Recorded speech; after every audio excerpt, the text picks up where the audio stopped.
366장입니다. 찬양 드립니다. 어두운 내 눈 밝히사 진리를 보게 하소서. 진리의 영생 내게 주사 참빛을 찾게 하소서. 깊으신 뜻을 알고자 엎드려 기다리오니 내 눈을 뜨게 하소서.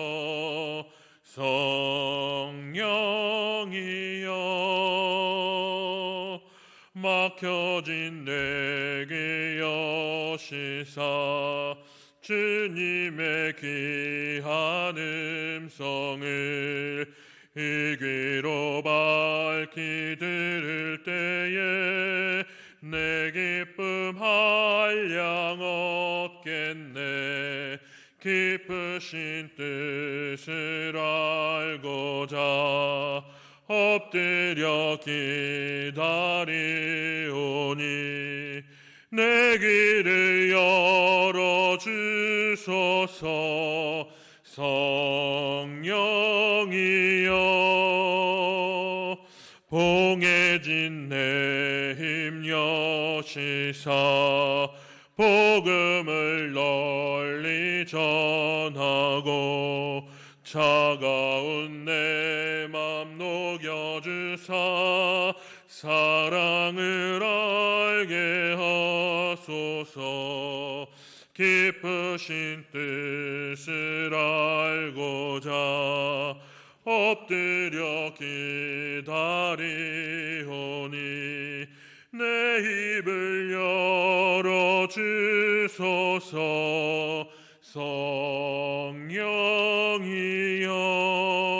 성령이여. 아멘. 우리 이옥순 권사님 기도 인도해 주시겠습니다.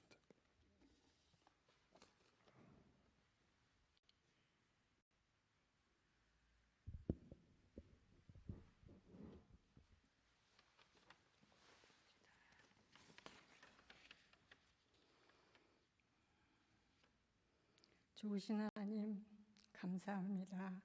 오늘도 주님 은혜 안에 아무 연고 없이 잘 지내게 하시다가 이 시간 수요 예배 자리에 우리를 있게 하시니 감사합니다.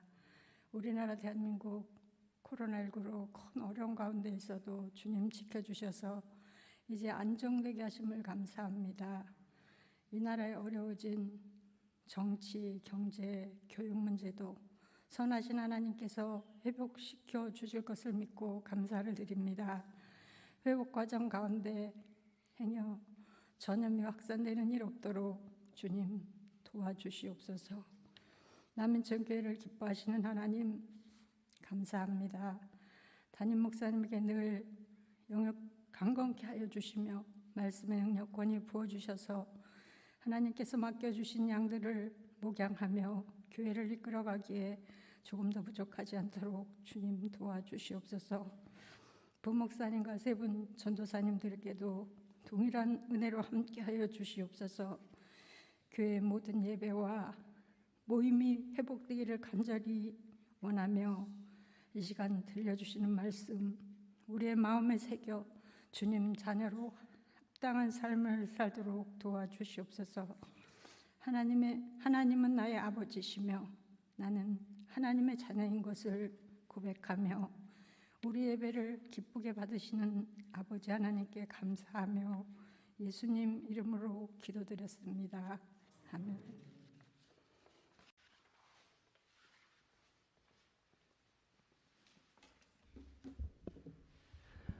하나님 말씀 함께 읽습니다. 신약 성경 고린도 후서 4장 5절에서 10절 말씀입니다. 신약 성경 289면입니다.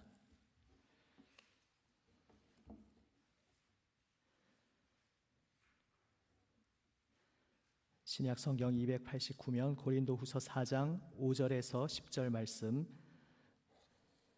제가 봉독합니다. 말씀을 읽습니다.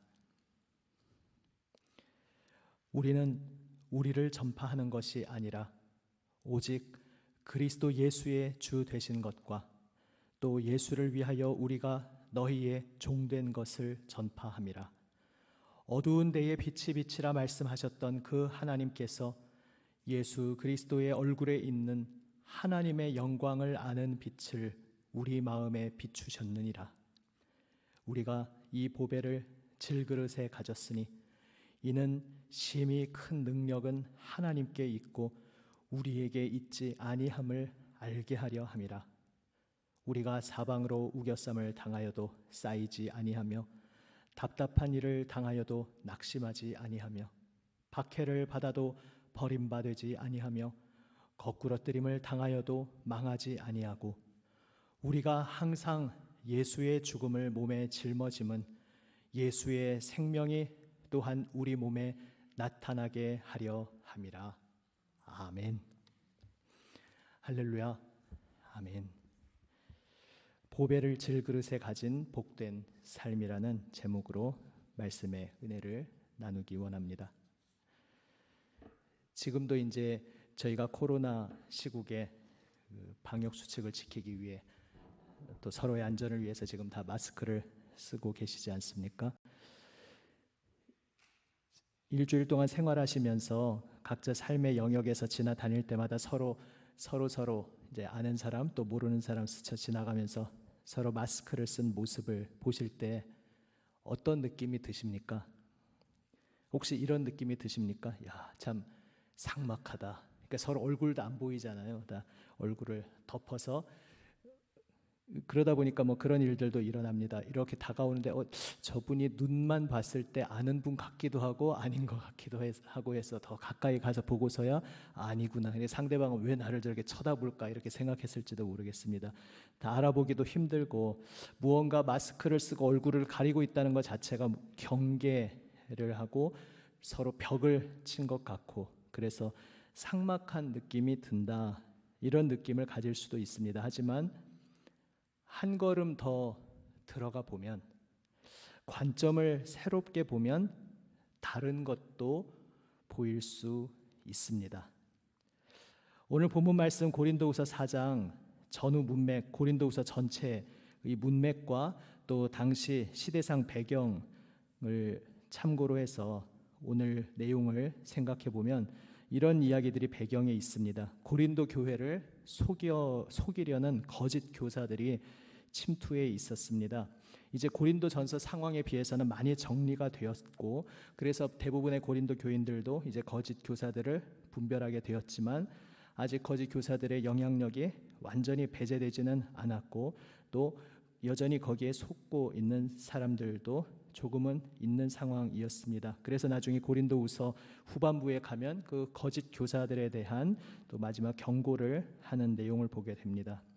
그러한 거짓 교사들은 자신들이 전하는 가짜 복음, 가짜 가르침을 정당화하기 위해서 바울 일행을 깎아내리는 그러한 전략을 씁니다. 바울 일행을 깎아내리면 바울이 전한 복음도 같이 함께 깎아내려질 것이고 그래서 그렇게 함으로써 자신들이 전하는 것이 맞다고 주장하려 했습니다. 이러한 거짓 교사들의 특징은 자신들을 내세우고 자신들이 더 옳다, 자신들이 더 훌륭하다 이러한 것들을 자랑하는 모습을 가지고 있는 것이 특징이었습니다. 고린도후서 내용 읽어보시면서 느끼셨겠지만은 처음 1장부터 해서 바울이 왜 내가 여러분을 방문하려고 했던 일정을 변경해서 변경된 일정으로 다녔는지 마치 변명을 하는 듯한 그러한 이야기를 1장부터 시작하는 것을 보게 됩니다. 왜 그런 이야기를 하고 있냐 하면은 참 말도 안 되는 치사한 상황이긴 한데 바울의 전도 일정이 처음 계획과 달라진 것에 대해서 이 거짓 교사들이 봐라, 바울은 신뢰할 수 없는 사람이다 이렇게 한다고 하더니 갑자기 말을 뒤집어서 우리를 방문한다는 것에 대한 일정을 변경하지 않았느냐, 하나만 봐도 열을 알지 않느냐, 저 신뢰할 수 없는 인간이다 이렇게 생각해보면 조금만 생각해봐도 말도 안 되는 어이없는 비방인데 그런 것까지도 긁어내서 끌어모아서 어떻게 해서든지 바울을 깎아내리려고 혈안이 되어 있었던 것이 거짓 교사들이었습니다. 전도 일정이 원래 일정과 달리 방문 일정이 꼬인 것뿐만 아니었습니다. 바울이 그러한 일정 여정 가운데 바울의 소문을 가만히 들어보면 어디서 복음을 전하다가 쫓겨났다. 우리 사도행전 보면서 아시지 않습니까? 가는 곳마다 쫓겨납니다. 심지어는 돌에 맞기도 하고 얻어 터지고 공중들에게 큰 모욕을 당할 위기에 처하기도 하고 사도행전에 나오지 않은 또 수많은 이야기들이 있음을 우리가 고린도후서 후반부에서 바울 자신의 입을 통해 또한 듣게 됩니다. 이러한 것들도 거짓 교사들에게는 다 비난의 빌미가 되었습니다. 야, 저 바울이라는 자가 하나님께서 정말 택하신 하나님의 일꾼이라면 왜 저렇게 인생이 꼬이겠느냐, 하는 일마다 저렇게 걸려 넘어지고 계속해서 잘 안 되겠느냐, 고생만 저렇게 수두룩하게 하겠느냐, 저것만 봐도 바울이 하나님의 택한 사람이 아니라는 걸 알 수 있다, 이런 식으로 공격을 했던 것입니다. 그런데 그러한 그들의 공격에 대해서 오늘 고린도후서에서 바울이 오직 말하는 것은 이것입니다. 생각해보면 이런 식으로 반박해야 될 것 같은데요. 아니야, 알고 보면 내가 얼마나 대단한 사람인 줄 알아? 우리 전도 일정에 얼마나 아름답고 굉장하고 훌륭한 이러한 일들이 많이 있었는 줄 알아? 하면서 잘 알려지지 않은 미담들, 어떤 훌륭한 이야기들, 이런 것들을 끄집어내서 그런 것들을 자랑해야 할 것 같은데 그것이 아닙니다. 바울이 오직 이야기하는 것은 우리가 자랑할 것은 오직 우리가 고생한 고난의 발자취뿐이다. 우리가 자랑하고 내세울 것은 우리가 얼마나 고생했는지 그것뿐이다, 이렇게 이야기하고 있습니다. 물론 이것은 오늘날 우리의 흔한 그러한 안경으로 오해해서는 안 됩니다. 오늘날 이 시대에 우리가 무언가 고생을 자랑한다고 하면 좀 다른 의도, 다른 색깔인 경우가 많습니다. 내가 이렇게 고생도 하고 너희는 고생을 몰라. 나는 이렇게 고생도 다 해봤어. 내가 너희같이 그렇게 순진한 사람이 아니고 나는 인생의 쓴맛 단맛을 다 봤어. 뭐 이런 색깔로 고생을 흔히 자랑하는 경우가 있지만 지금 바울이 말하는 것은 전혀 그러한 것과는 다른 이야기입니다. 여기서 잠시 우리를 생각해 보면, 우리의 상황, 우리의 걸어가는 인생길을 생각해 보면 우리도 비슷한 질문에 부딪힐 때가 있는 것 같습니다. 자꾸 내 삶에 무언가 문제가 생기는 것 같고, 내가 그래도 예수님 믿는다고 예수님 믿는 길을 걸어가고 있는데 하루하루 생기는 사건들이 고생길이 첩첩산중으로 쌓일 때, 야, 이거 내가 예수 믿는다고 하는데, 예수 믿는다고 하면 뭔가 안 풀리던 것도 척척 잘 풀리고 뭐 이래야 좀 체면도 서고 복음의 증거도 될 것 같은데 자꾸 내 인생에 뭐 아프거나 경제적으로 안 풀리거나 사회적으로 곤란한 일에 처하거나 자꾸 뭐 이런 일만 생겨가지고는 증거가 되지 않겠다, 이런 생각을 우리도 할 때가 있을 수 있습니다. 바울의 인생도 그렇게 예수님 전한다고, 복음 전한다고 다니는 길인데 가는 곳마다 고생이요 말썽이요 온통 공격당하는 일들 투성이었습니다. 이러한 모든 그의 인생을 오늘 바울은 한마디로 7절에서 이 한 단어로 나타냅니다. 질그릇. 질그릇. 그냥 객관적으로 다른 측면에서 보면 뭐 질그릇이 나쁜 게 아닙니다. 그런데 여기서 이제 말하는 질그릇이라는 것은 어떤 금은보와 같은 더 가치가 있고 보기에도 반짝반짝, 참 보기에도 아름답고 더 튼튼하고 이러한 다른 그릇들과 대비해서 보기에도 투박하고 조금만 건드려도 산산이 깨어지고 전혀 아름답지도 않은 이제 그런 상징적인 대상으로 질그릇을 표현하고 있습니다. 그러니까 질그릇이 유감을 갖지 않기를 바랍니다. 질그릇에 비유를 하는데 왜 질그릇인가? 그것에 대해서 바울이 내가 질그릇이기 때문에 내 속에 담긴 그 보물의 가치가 떨어지는 건 아니다, 이것을 말하고 있습니다. 그래, 나는 질그릇 맞다. 내 인생은 질그릇 같은 인생 맞다.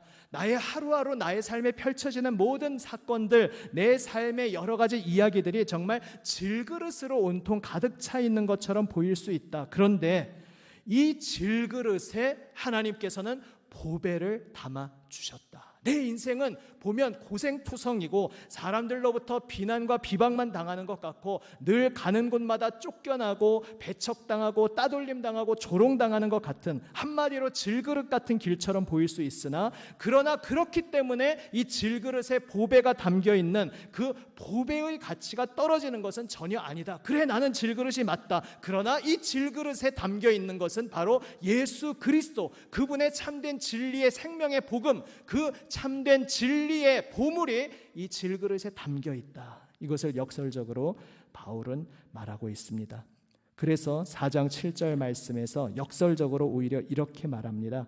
4장 7절을 한번 함께 읽을 수 있는 분들은 함께 읽거나 아니면 잘 들어보시기 바랍니다. 4장 7절 함께 읽습니다. 우리가 이 보배를 질그릇에 가졌으니 이는 심히 큰 능력은 하나님께 있고 우리에게 있지 아니함을 알게 하려 함이라. 아멘.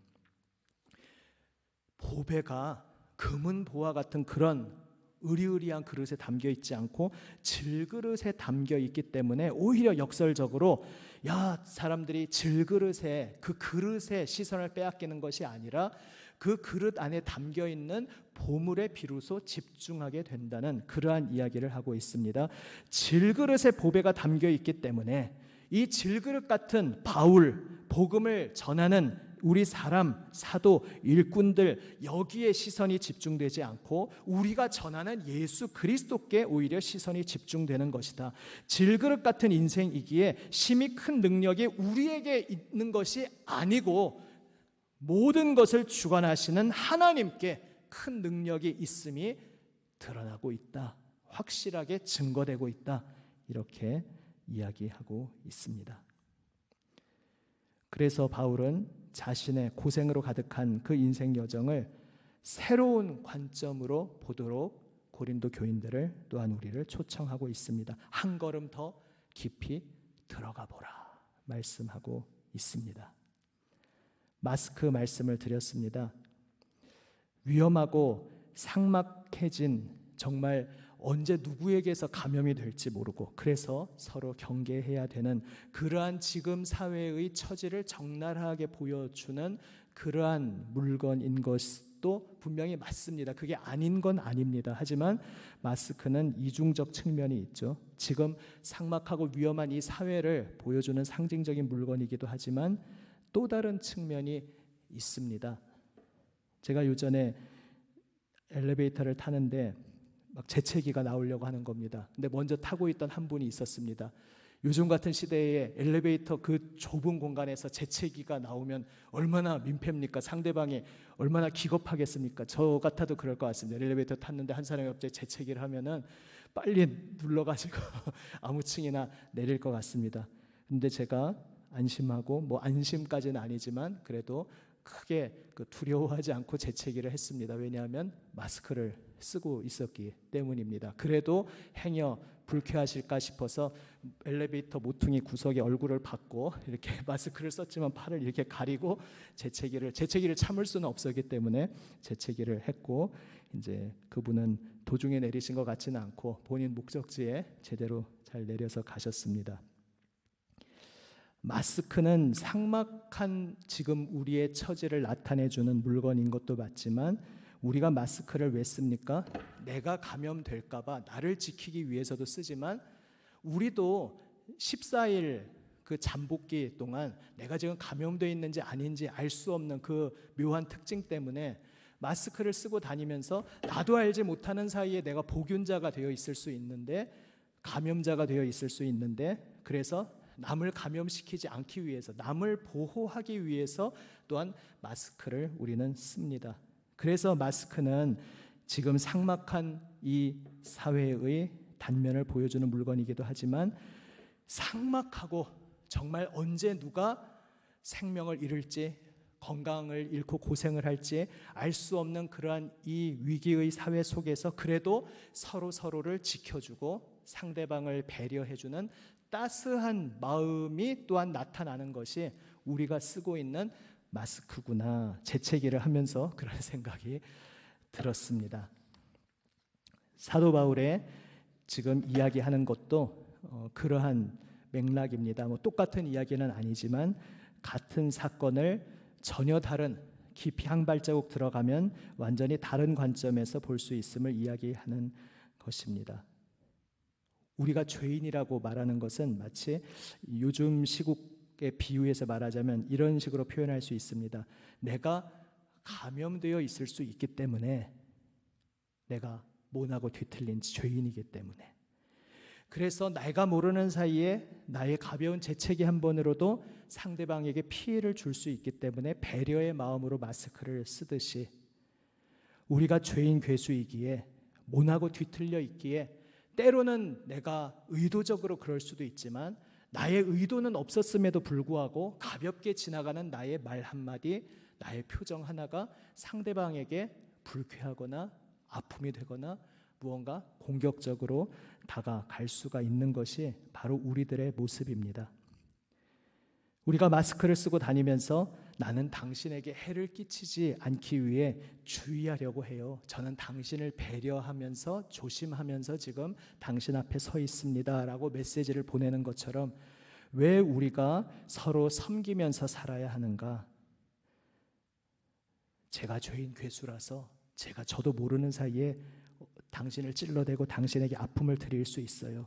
제가 아무리 노력하고 애써도 저의 존재 자체가 때로는 당신에게 아픔이 될 수도 있어요. 그래도 제가 예수님의 인도하심, 지혜, 그 도우심을 의지해서 최대한 당신에게 아픔을 드리지 않기 위해서 저는 조심하겠습니다 라는 그러한 고백이 바로 섬기는 우리의 모습, 섬기는 태도, 섬기는 말을 통해서 우리는 그렇게 고백하게 되는 것입니다. 지금 보배는 예수 그리스도다 말하면서 5절 말씀에서 사도 바울이 이렇게 말하는 것이 그래서 중요한 의미가 있습니다. 5절 말씀도 다시 한번 읽어보겠습니다. 5절입니다. 우리는 우리를 전파하는 것이 아니라 오직 그리스도 예수의 주 되신 것과 또 예수를 위하여 우리가 너희의 종된 것을 전파함이라. 아멘. 우리는 우리를 전파하는 게 아니다. 마치 당시 거짓 교사들은 자기 자신을 드러내고 자기 자신을 입증하고 자기 자신을 높이 세우려고 하던 그러한 자기 자신을 전파하는 그러한 자들로서 살고 있었는데 어쩌면 그것과 대조하기 위해서 이렇게 표현한 것일지 모르겠습니다. 우리는 우리를 전파하는 사람들이 아니다. 우리 잘남을 드러내는 것이 우리가 이 전도 여행을 하고 살아가는 목적이 아니다. 오직 우리가 전파하는 것은 오직 한 가지인데, 그런데 이 한 가지는 동전의 앞뒷면 두 가지 측면을 함께 지니고 있습니다. 우리가 오직 전파하는 것은 그리스도 예수님이 주 되신다는 것, 예수님이 우리의 유일한 구원자시고 그분이 이 세상의 주권자시고 그분이 우리를 새롭게 하시고 그분이 우리를 인도하시고 그분이 우리의 창조주시고 그분이 우리의 생명 되신다는 것, 이것을 오직 전파하는 것, 우리는 오직 그것이 우리의 목적입니다. 바울은 이야기합니다. 그런데 그것을 삶에서 실천적으로 어떻게 드러내는가 하면 그 다음 이야기가 이것입니다. 예수를 위하여 우리가 너희의 종된 것을 전파함이라. 거짓 교사들은 예수님을 전하는 척, 복음을 전하는 척 하지만 자신들이 그것을 통해서 명예를 얻거나 권력을 얻거나 재물을 얻거나 어떻게 해서든지 위에 올라가려는 그러한 자들이었습니다. 하지만 참된 사도, 참된 하나님의 일꾼들은 예수님을 오직 전하기를 원하면서 그것을 위해서 자신들은 바로 내가 복음을 전하는 그 사람들, 내가 사랑하고 섬기는 그 사람들의 종이, 기꺼이 종이 되어 섬기고자 하는 그러한 삶으로 살던 것이 바로 사도의 삶, 바울과 그 일행들의 삶이었던 것입니다. 그러니까 8절, 9절에 나오는 이제 뒤에 고린도후서 후반부에 보시면 더 자세하게 바울의 고생담이 나옵니다만 여기는 이제 상징적으로 간단하게 표현하고 있습니다. 사방으로 우겨쌈을 당하고 답답한 일을 당하고 박해를 받고 거꾸러뜨림을 당하는 그러한 삶을 실제로 살고 있었지만, 그러나 우리의 인생길은 우겨쌈을 당해도 쌓이지 않는 삶이다.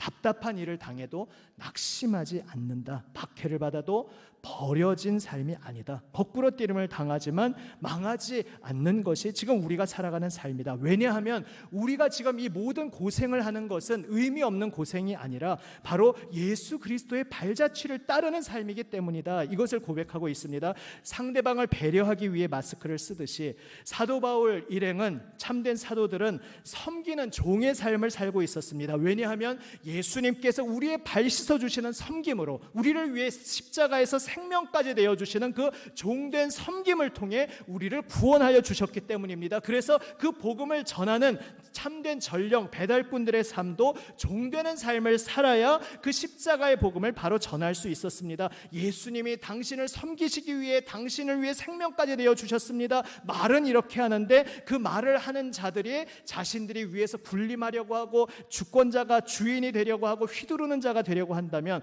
어떻게 그 복음의 진정성이 드러나겠습니까? 바로 그것이 가짜 사도들과 참 사도들의 차이점이었습니다. 참된 하나님의 일꾼들은 예수님의 복음을 전하면서 예수님의 그 발자취를 따라서 기꺼이 낮아지는 자리, 의미 없이 비굴해지고 낮아진다는 것이 아니라 어머니가, 아버지가 사랑하는 자녀를 잘 성장시키기 위해서 기꺼이 모든 것을 희생하고 쏟아 부어주고 그러한 섬김의 삶을 살아가듯이 바로 내 앞에 서 있는 그 한 사람이 예수 그리스도 안에서 굳건히 아름다운 생명의 일꾼으로 서도록 하기 위해서 섬기는 삶을, 종의 삶을 살아간다. 이것이 바로 사도의 삶임을 지금 바울은 말하고 있습니다.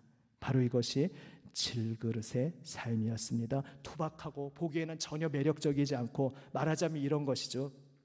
사도 바울이 어떤 삶을 살았는지 쭉 구체적인 스토리를, 이야기를 펼치고 파노라마처럼 보여준 후에 어떤 부모님이 자녀에게 너도 이렇게 살려무나, 과연 그렇게 말할 수 있는 삶인가? 그렇게 하기에는 너무 고생과 너무 어려움과 너무 죽음의 위기가 많은, 차마 나의 사랑하는 자녀에게 너도 이렇게 살아라 라고 기꺼이 권할 만한 그런 자랑스러운 모습이 구체적으로 들어가 보면 아닐 수 있다는 것이죠. 정말 질그릇 같은 인생입니다. 그러나 한 걸음만 들어가, 그냥 반발자국만 들어가서 봤을 때는 전혀 매력적이지 않고 자녀에게 권할 만한 인생이 아닌 것 같지만, 더 깊이 제대로 한 걸음 들어가서 바라보면 오직 예수 그리스도를 위해 온 마음을 바치고 오직 예수 그리스도의 마음에 사로잡혀서 주님께서 기꺼이 종되어 우리를 살려주신 바로 그 마음을 배우면서 예수님의 길을 따르고 있는 그 삶이야말로 정말로 우리가 사모할 만한 삶이고, 나 자신이나 나의 자녀, 나의 후손이나 내가 사랑하는 모든 이들이 정말로 이런 삶을 살기 원합니다. 우리가 기꺼이 간절히 기도할 만한 삶이라는 것을 사도는 이야기하고 있습니다. 6절 말씀 함께 읽습니다. 6절 말씀입니다. 어두운 데에 빛이 비치라 말씀하셨던 그 하나님께서 예수 그리스도의 얼굴에 있는 하나님의 영광을 아는 빛을 우리 마음에 비추셨느니라. 아멘. 하나님의 영광을 아는 빛을 우리 마음에 비추셨다. 얼핏 듣기만 해도 얼마나 좋은 얘기입니까? 그런데 전후 맥락에서 이게 무슨 이야기겠습니까? 하나님의 영광을 아는 빛, 그것이 예수 그리스도의 얼굴에 있었다. 예수님을 보는 자마다, 예수님의 얼굴을 보는 자마다, 아, 저분은 하나님을 아는 분이시구나. 저분은 정말 하나님의 마음을 온전히 이해하는 분이시구나. 하나님의 마음을 자신의 마음에 온전히 품고 하나님의 모든 마음이 그 온몸에 체화되어서 그 온몸에 스며들어서 정말 하나님의 마음으로 하나님이 이 땅에 오셨을 때 어떤 삶을 살 것인가, 그 삶을 고스란히 살아가시는 하나님의 아들이시기에, 하나님의 말씀이시기에 정말 그러한 삶을 사셨구나. 예수님을 보면 그것을 발견할 수 있었다는 것입니다. 그런데 바로 그렇게 하나님의 영광을 아는 빛, 그 얼굴빛, 그 삶의 광채가 무엇이었느냐? 바로 사방으로 우겨쌈을 당하고 답답한 일을 당하고 박해를 받고 거꾸로 뛰림을 당하는 종된 자처럼 살아가시지만, 비천한 자처럼 살아가신 것 같지만, 마침내 생명까지 내어주셔야 했지만 그것을 위해서 온 세상에 생명을 주시고 온 세상을 살리시고 온 세상으로 하여금 절망에서 나와서 하나님의 생명으로 나올 수 있도록 놀라운 구원의 역사를 이루어 주신 바로 그 삶이, 그 발자취가, 그 품고 사랑하고 섬기는 그 아버지의 마음이 우리 예수님의 발걸음, 예수님의 마음이었습니다. 그래서 예수 그리스도 얼굴에 있는 하나님의 영광을 아는 빛은 바로 내 앞에 있는 한 사람을 살리기 위해 내가 기꺼이 질그릇 같은 삶을 살아가는 사랑하는 마음, 사랑하는 섬김의 발걸음, 이것이 하나님의 영광을 아는 빛이었던 것입니다. 예수 그리스도를 믿고 따르는 우리의 삶임에도 불구하고 우리가 온갖 고생으로 가득한 삶일 수 있습니다.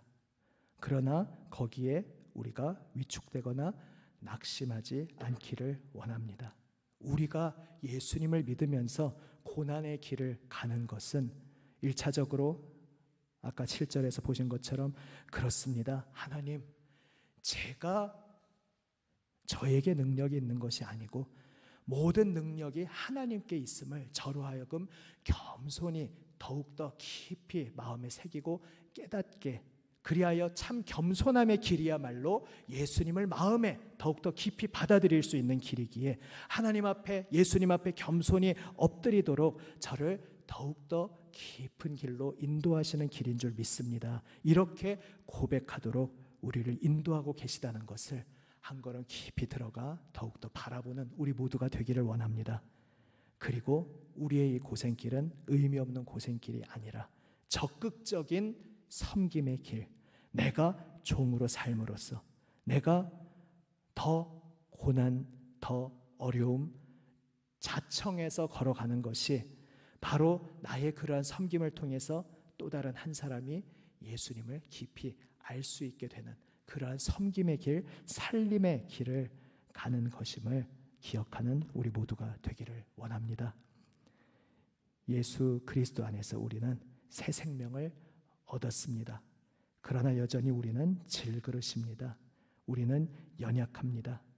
그러나 이 질그릇 같은 우리의 삶에 예수님의 보배가 이미 아름답게 담겨져 있음을 기억하시면서 주여, 저희를 섬기기 위해 날마다 우리의 발 씻어주시는 예수님의 마음을, 새하늘 새 땅의 그 놀라운 찬란한 마음을 저희로 하여금 날마다 경험하게 하여 주십시오. 그래서 우리도 그 주님의 사랑으로 섬기는 마음을 더욱더 깨닫고 배우게 하여 주시옵소서. 기도하는 가운데 주님과 함께 섬김으로써 주님의 기쁨을 함께 누리는 우리 모두가 되시기를 우리 주님의 이름으로 축원합니다.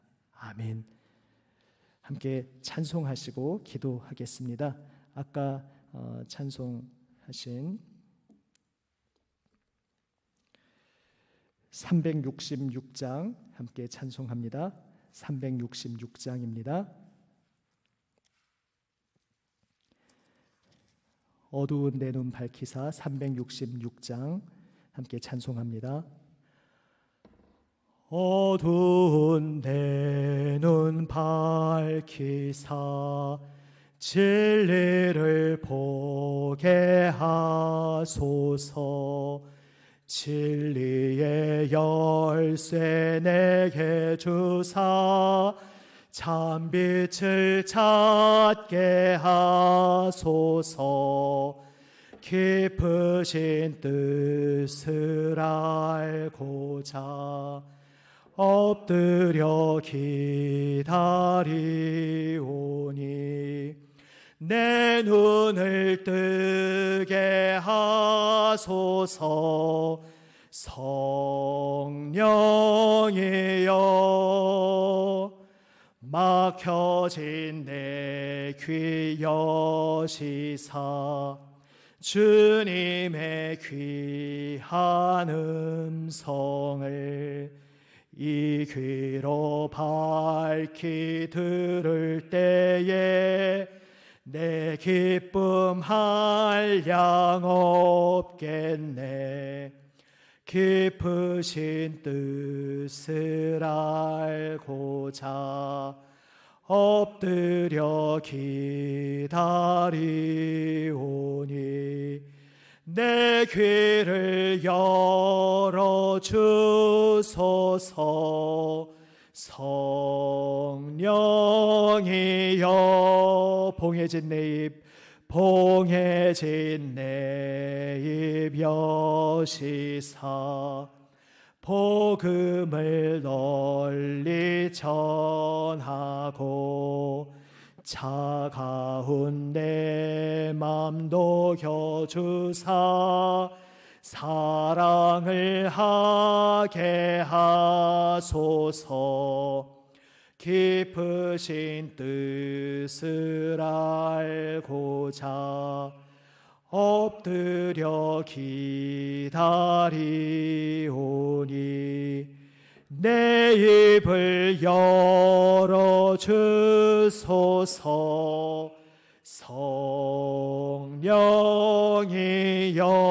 성령이여. 아멘. 이 시간 기도하실 때에 지금 말씀 가운데 나에게 특별히 은혜 주시고 깨닫게 하신 바 있으면 그것을 붙잡고 기도합니다.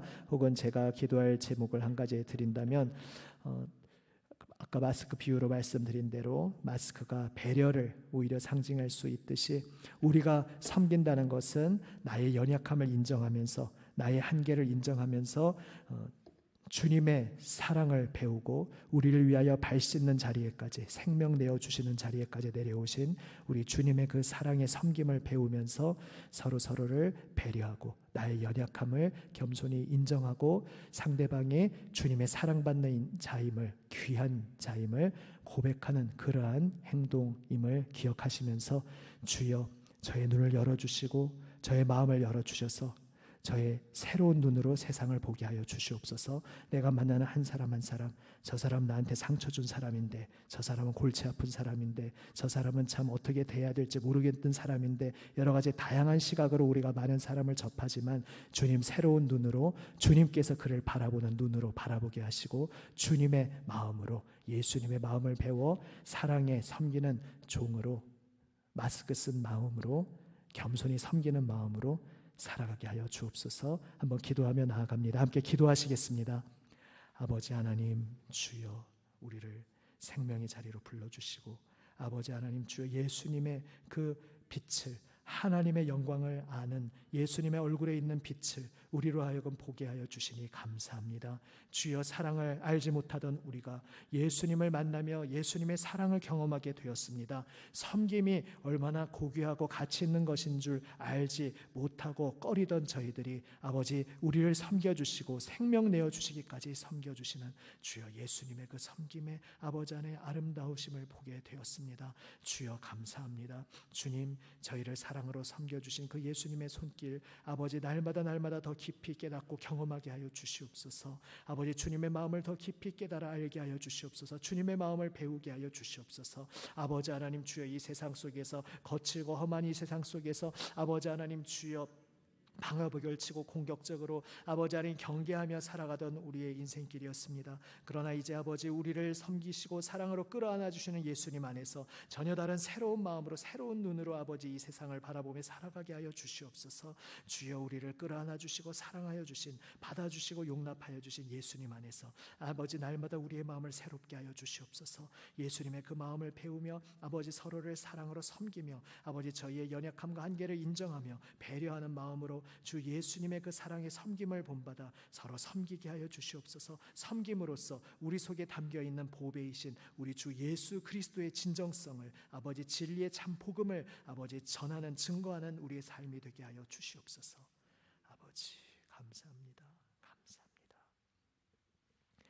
아버지 하나님 각박한 이 세상 속에서 주님 때로 상처받고 공격받으며 주여 피 흘리고 너덜너덜해진 그러한 우리의 마음 가운데 방어벽을 치고 공격적으로 살아왔던 저희의 어리석음을 연약함을 아십니다.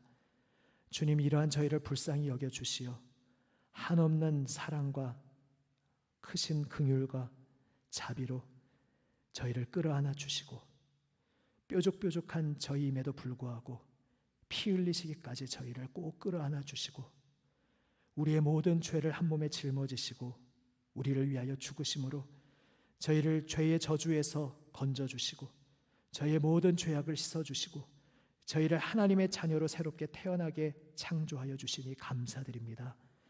주님, 끌어안아 주시고 섬기시고 사랑하여 주시는 예수님의 마음을 저희가 경험하여 싸우니 주님, 그 예수님의 마음을 날마다 배워가게 하여 주시옵소서. 주님, 서로 대함에 있어서 아버지, 이전에는 저희의 아픔, 저희의 움츠러듦으로 아버지 사람들을 대했으나 이제는 주여 우리를 끌어안아 주시는 그 예수님의 마음에 물들어가며 배려하고 사랑하고 섬기는 주여 종된 모습으로, 사랑의 종된 모습으로 살아가게 하여 주시옵소서.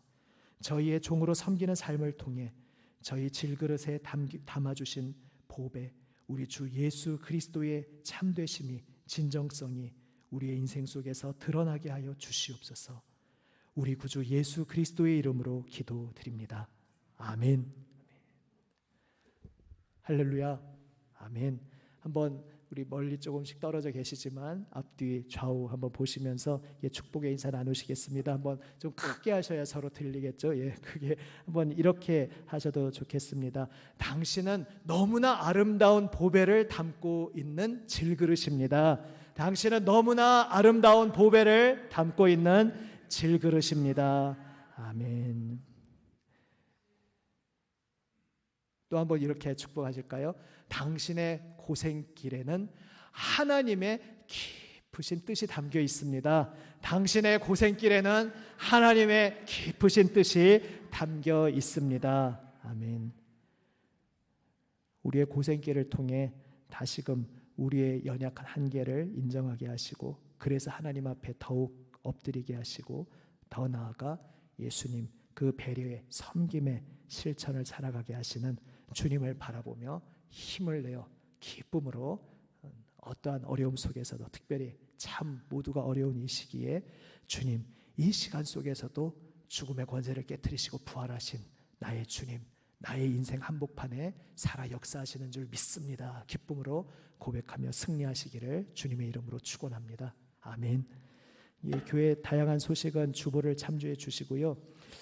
한번 양해를 구하며 좀 나중에 정확히 확정해서 말씀드리겠지만 이럴 수도 있음을 잠정적으로 말씀드립니다. 지금 교회 상황이 이렇다 보니까 지난번에도 이렇게 중간 평일 약간 애매한 시간에 이제 교회 이리저리 출입하고 한참 일을 하시다 보니까 그냥 문을 열어놓고 다니는데, 그때 마침 화장실 쓰려고 외부인이 들어오셨다가 바로 나가시는데 마침 공교롭게 나가시는 걸 다행히 봤어요. 근데 이제 뭐 이렇게 순수한 청년들 두 분이셨고 그냥 아주 화장실이 급해서 왔습니다. 근데 아시다시피 우리는 화장실을 늘 동네 주민들을 위해서 자유롭게 들어오시도록 공개를 해놓는데, 문제는 이제 지금 이 코로나 시국이라서 이제 평소에 신원의 추적이 되지 않는 분들이 여기 들어오는 것을 지금은 저희가 다 체크를 해야 되는 시기이기 때문에, 특히 이제 수요 사경회 같은 진행되는 때에도 예배 진행되는데 누가 계속 출입문에 계실 수는 없고 해서 한번 일단 잠정적으로 생각할 때는 지금 그래도